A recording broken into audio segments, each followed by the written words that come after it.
Halo, assalamualaikum teman-teman semuanya. Masih bersama Sherly dalam program Ada Buku.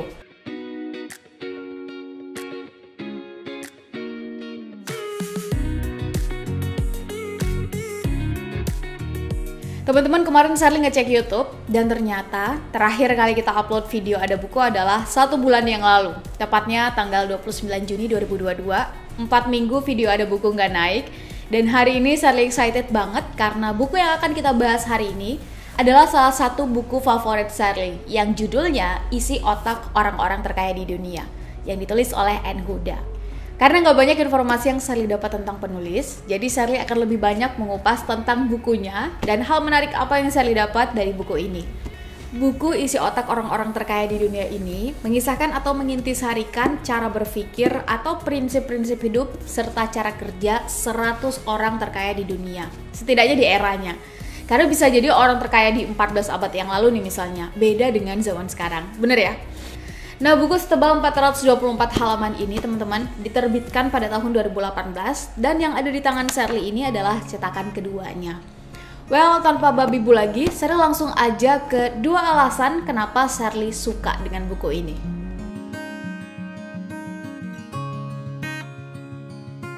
Alasan yang pertama, Sherly dapat mentor secara nggak langsung.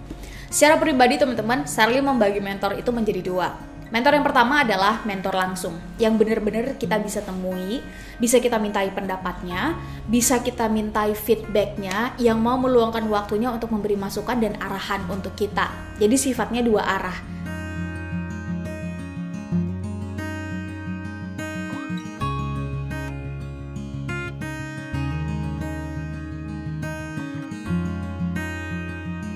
Dan mentor yang kedua adalah mentor tidak langsung, yaitu lewat tulisan-tulisannya, lewat video-videonya, lewat karya-karyanya. Nah, salah satu cara untuk mendapatkan mentor tidak langsung adalah lewat buku bibliografi atau membaca kisah hidup mereka.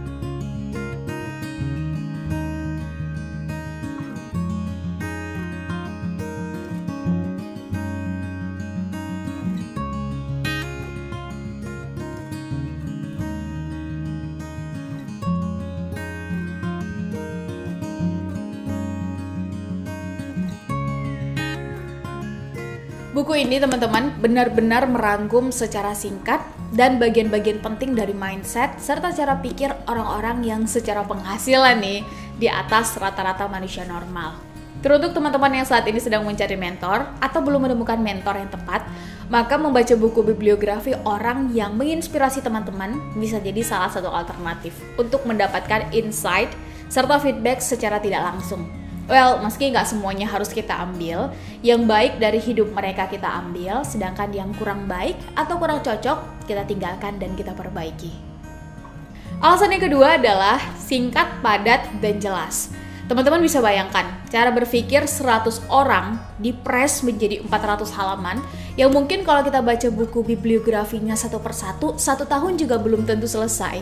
Meskipun ada banyak part yang tentu bakal terlewatkan, namun karena yang saya kejar memang adalah cara berpikirnya, jadi I'm totally okay with that.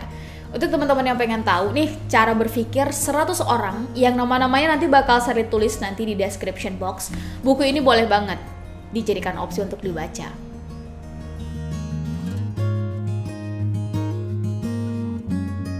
Ide yang pertama adalah orang sukses selalu melihat tantangan sebagai peluang.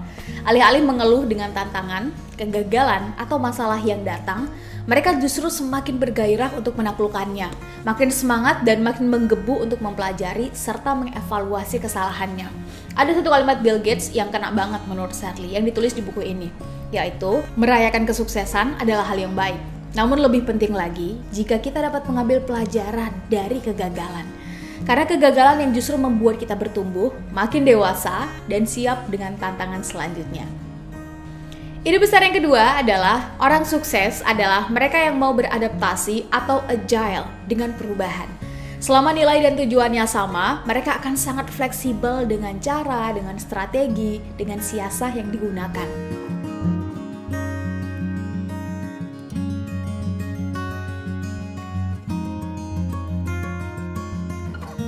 Konteksnya bisa apapun, baik itu dalam memperjuangkan cita-cita, berbisnis, mendapatkan beasiswa, karir, dan seterusnya. Kenapa agile atau kemampuan beradaptasi ini penting?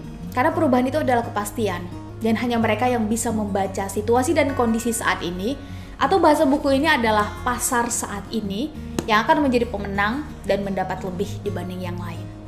Kalau kita punya bisnis, maka bisnis kita bakal berkembang lebih awal. Kalau dalam ilmu pengetahuan, maka akan banyak penemuan dan pembaharuan. Kalau dalam dunia karir, maka kita akan mendapat kepercayaan lebih dari perusahaan atau lingkungan tempat kita bekerja, dan seterusnya. Nah, pertanyaannya justru adalah bagaimana agar kita punya kemampuan beradaptasi yang baik. Bener nggak?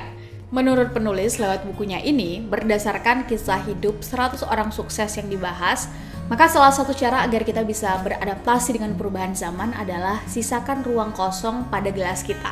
Dan jangan terlalu lama berada di puncak, karena seorang pendaki sejati akan selalu mencari gunung atau bukit selanjutnya untuk didaki. Keep growing, keep learning, and keep moving. Istirahat sebentar boleh, namun jangan mau berlama-lama dan terlena dengan puncak serta kemenangan yang didapat. Ide ketiga, sekaligus yang paling penting adalah orang sukses adalah orang yang punya goal atau target yang besar. Dari 100 orang sukses yang ditulis di buku ini teman-teman, maka ada satu irisan persamaan yang saya temukan, yaitu setiap orang sukses selalu punya target. Baik itu yang sifatnya jangka pendek maupun jangka panjang. Lebih bagus lagi kalau kita bisa memetakan jangka panjang, kemudian kita memecah itu menjadi target-target kecil. Kenapa punya target itu penting?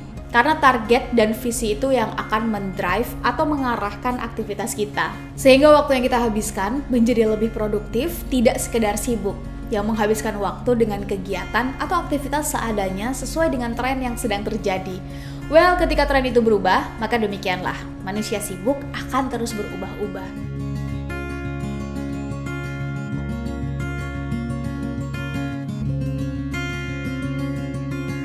Nah teman-teman, ini yang membedakan dengan manusia produktif, yang ternyata 100 orang manusia yang coba dikupas pola pikirnya oleh Huda lewat bukunya ini memiliki goal, memiliki target, dan visi mereka masing-masing dalam hidupnya. Yang menjadi pertanyaan kuncinya sekarang justru adalah, apakah kita selama ini sudah punya target atau goal? Jika sudah, selamat untuk kita semua. Semoga bisa konsisten dan persisten dalam prosesnya. Namun bagi kita yang belum teman-teman, ada baiknya kita benar-benar memikirkan tentang tujuan dari hidup dan target-target kita ke depan seperti apa.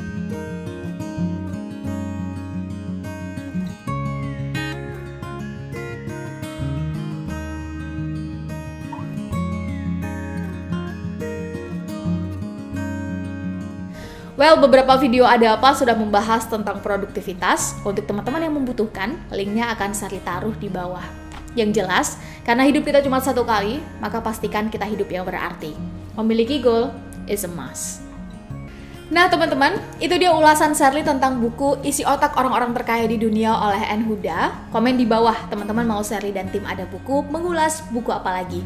Thanks for watching and see you in the next video. Assalamualaikum warahmatullahi wabarakatuh.